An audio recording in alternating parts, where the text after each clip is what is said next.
Good morning students, welcome back. हमने जो है प्रीवियस क्लास में बैंक रेट क्वांटिटेटिव इंस्ट्रूमेंट्स के बारे में बात की थी। बेसिकली जब मैंने आपको क्वांटिटेटिव इंस्ट्रूमेंट्स पढ़ाए थे सेंट्रल बैंक के, तो हमने जिसके बारे में डिस्कस किया था वो हम देखते हैं। फर्स्टली हमने बैंक रेट के बारे में डिस्कस किया था, फिर हमने रेपो रेट के बारे में डिस्कस किया था, फिर हमने रिवर्स रेपो रेट के बारे में डिस्कस किया, और हमने डिस्कस किया CRR के बारे में, SLR के बारे में और ओपन मार्केट ऑपरेशन के बारे में। ठीक है, तो ये सारी जो चीज़ें थी वो हमारी क्वांटिटेटिव इंस्ट्रूमेंट्स थी। यहाँ पर जो है आप मनी की क्वांटिटी में चेंजेस लाकर मार्केट से जो है अपना इन्फ्लेशन और डिफ्लेशन की प्रॉब्लम को सॉल्व करते हैं। ठीक है, तो अब जो हम पढ़ने वाले हैं वो हम पढ़ने वाले हैं क्वालिटेटिव इंस्ट्रूमेंट्स। हम जो है क्वालिटी से कॉम्प्रोमाइज कर या हम कह सकते हैं क्वालिटेटिव इंस्ट्रूमेंट्स के थ्रू जो है हम मार्केट से मनी को रिड्यूस करेंगे और इंक्रीज कर जो है इन्फ्लेशन और डिफ्लेशन की प्रॉब्लम को सॉल्व करेंगे। ठीक है, तो यहाँ पर जो हम पढ़ने वाले हैं वो देखते हैं क्वालिटेटिव इंस्ट्रूमेंट्स होते क्या है। Qualitative instruments are those instruments of credit control which focus on selected sector of the economy। ये selected sectors पे ध्यान देता है, जिस सेक्टर में इन्फ्लेशन और डिफ्लेशन आता है केवल उसी सेक्टर्स पर हम इन प्रॉब्लम को सॉल्व करते हैं। These instruments are used in increase or decrease the supply of money to select sector of the economy। हम यहाँ क्या करते हैं, सेलेक्ट करते हैं कि ये जो सेक्टर है इन्फ्लेशन ला रहा है तो इस पे इन्फ्लेशन को सॉल्व करेंगे। ये जो सेक्टर है, कोई पर्टिकुलर सेक्टर के बारे में बात कर रहा हूँ, डिफ्लेशन ला रहा है तो हम उस पर डिफ्लेशन के लिए काम करेंगे। ठीक है, broadly The quantitative instruments are placed in 3 categories as under। हम यहाँ पे 3 categories में इसको डिवाइड करते हैं। फर्स्ट इज मार्जिन रिक्वायरमेंट, फिर आता है rationing of credit and third one है मोरल शेफिंग्स। ठीक है, यहाँ पर क्या रहता है, इन तीनों इंस्ट्रूमेंट्स के थ्रू हम क्रेडिट कंट्रोल करते हैं और कंट्रोल करते हैं कि इन्फ्लेशन अगर आ रहा है तो उसको कंट्रोल कर लिया जाए, डिफ्लेशन आ रहा है तो उसको कंट्रोल, यानी यहाँ पर जो है आप सेक्टर वाइज ध्यान देते हैं। जैसे मान लीजिए कि एग्रीकल्चर है, वहाँ डिफ्लेशन है, तो उस सिचुएशन में हम डिफ्लेशन से डिफ्लेशनरी को ख़त्म करने के लिए वहाँ पर जो है उस तरह के इन तीनों में से उसी तरह के सोल्यूशन को हम काम में लेंगे। किसी सेक्टर में इन्फ्लेशन चल रहा है तो वहाँ पर इन्फ्लेशनरी को ख़त्म करने के लिए हम वहाँ पर पर्टिकुलर उस इंस्ट्रूमेंट्स को यूज़ करने वाले हैं। ठीक है, तो यहाँ मार्जिन रिक्वायरमेंट क्या होता है। The margin requirement refers to the difference between the current value of security offered and the value। The margin requirement refers to the difference between the current value of the security offered loan and the value of loan granted। because basically क्या होता है, जब हम loan लेने के लिए जाते हैं तो हमको मोर्गेज रखना पड़ता है। ठीक है, तो मोर्गेज की जो एक्चुअल वैल्यू होगी और जो करंटली आपको लोन प्रोवाइड कर रहा है, उन दोनों के बीच में डिफरेंस होता है। बेसिकली जब हम किसी भी तरीके से लोन लेने के लिए जाते हैं, हमें बैंक के सिस्टम नहीं बता रही मैं आपको, एक जैसे हम नॉर्मली जब किसी साहूकार के पास में लोन लेने के लिए जाते हैं, सेठ के पास लोन लेने के लिए जाते हैं, तो क्या सीन रहता है कि जब आप उसको जाके बोलते हो कि भाई हमको लोन चाहिए, तो वो कहता है कि इसकी सिक्योरिटी क्या है, तो उसके बदले आप सिक्योरिटी रखते हैं यानी मोर्गेज रखते हैं। तो बेसिकली मान लीजिए कि मैंने अपना प्लॉट रखा।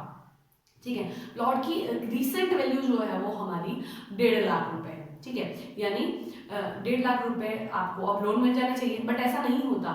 जो मोर्गेज लोन देने वाला होता है वो आपको अगर 1.5 लाख की सिक्योरिटी रखता है तो उतना आपको लोन प्रोवाइड नहीं करता, तो उसने लोन प्रोवाइड करना है आपको 1,25,000 का। ठीक है, तो जो बीच में डिफरेंस रहा 1.5 लाख से और 1,25,000 के बीच में, तो वो जो डिफरेंस 25,000 का आया है, this is called margin requirement. ठीक है, तो बेसिकली अगर मैं किसी बैंक के पास लोन लेने के लिए जाती हूँ, मैंने 1 लाख की सिक्योरिटी रखी है और 1 लाख की सिक्योरिटी के बदले वो मुझे 80,000 का लोन प्रोवाइड कर सकते हैं, 70,000 का, 90,000 का, ऐसे जो होता है वो हम मार्जिन रिक्वायरमेंट कहते हैं। ठीक है, अब आप कहेंगे कि ये इन्फ्लेशन और डिफ्लेशन से कैसे लड़ेगा, तो इन्फ्लेशन और डिफ्लेशन से प्रॉब्लम को सॉल्व करने के लिए ही काम में आता है। ऐसे काम आता है कि अगर आपकी डिफ्लेशन है यानी मंदी चल रही है, तो लोगों को पैसा चाहिए होगा ताकि वो बिजनेस करे और इससे जो है प्रॉफिट जनरेट हो।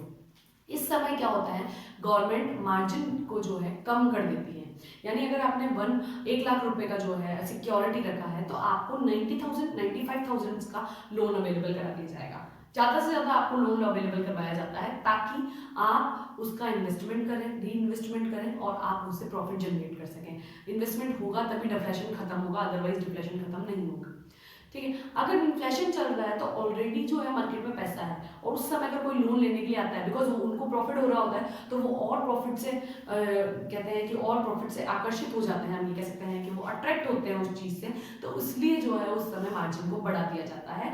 आप अगर 1 लाख रुपए की सिक्योरिटी रखते हैं तो आपको जो लोन है वो 60,000 70,000 का ही अवेलेबल करवाया जाएगा। इसको हम कहते हैं मार्जिन रिक्वायरमेंट।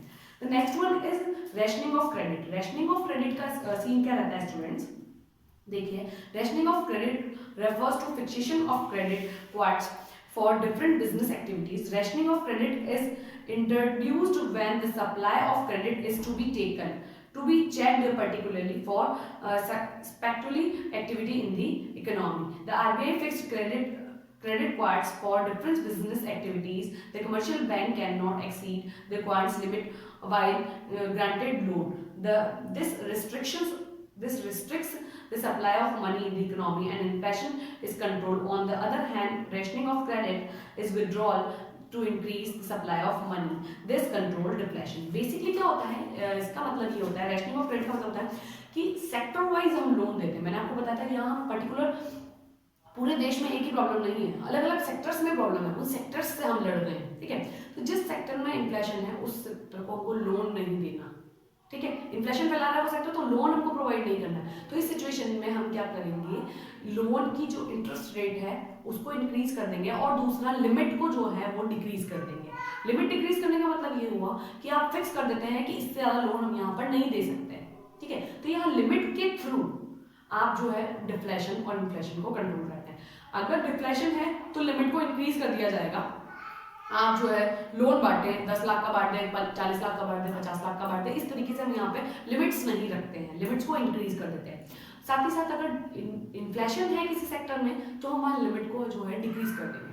डिक्रीज कर देंगे मतलब एक फिक्स लिमिट कर देते हैं, उसके बाद आप लोन अवेलेबल नहीं करवाते हैं, और इससे ज़्यादा लोन आप नहीं दे सकते। तो लोन की एक लिमिट हो गई तो ज़्यादा ही वो सेक्टर जो है इन्फ्लेशन और नहीं ला सकता, ठीक है। तो इसको हम कहते हैं rationing of credit. Moral solution का क्या होता है, it is like rendering an activity to the commercial banks by the RBI to follow its directive. The bank are advised to restrict loan during inflation and be liberal in lending during deflation. Check the following flow chart for the summary statement of the quantity as well as quantitative instruments of credits. यहाँ पर आपके एक chart available है, उसे आप देखिएगा। जो हमने एक एक चीज को पढ़ा है वो एक साथ यहाँ पर हमारे को बता दिया गया है। मॉरल सॉल्यूशंस का मतलब क्या होता है स्टूडेंट्स, यहाँ पर एक सीन रहता है कि आरबीआई ध्यान रखती है कि क्रेडिट कंट्रोल कैसे करना है, ठीक है। क्रेडिट कंट्रोल किस तरीके से होगा, इन्फ्लेशन किस सेक्टर में है, डिफ्लेशन किस सेक्टर में है, इन्फ्लेशन और डिफ्लेशन होने के लिए क्या काम करना है, किसी रूल्स और रेगुलेशंस को अगर किसी कमर्शियल बैंक ने ब्रेक किया है तो उसको क्या इसका पनिशमेंट मिलना चाहिए, इस सब चीज़ों का ध्यान रखना मॉरल सॉल्यूशंस होता है। इसका मतलब ये हो गया कि वो ध्यान रखती है कि किसी भी तरीके से डिफ्लेशन और इन्फ्लेशन की प्रॉब्लम इंक्रीज ना हो, उसे वहीं पर कंट्रोल किया जाए और उसको फिर खत्म कर दिया जाए, ठीक है। तो रूल्स और रेगुलेशंस को ब्रेक नहीं करना है, उसका भी ध्यान रखना है कि रूल्स और रेगुलेशंस ब्रेक नहीं होने चाहिए।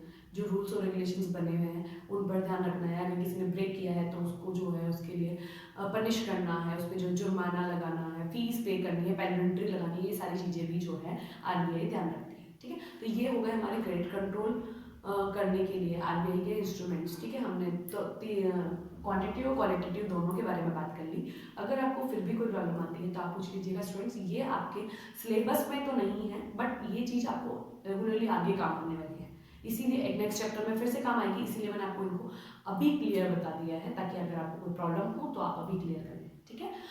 रिलेटेड कोई भी प्रॉब्लम हो आप पूछ लीजिएगा, ओके। Thank you.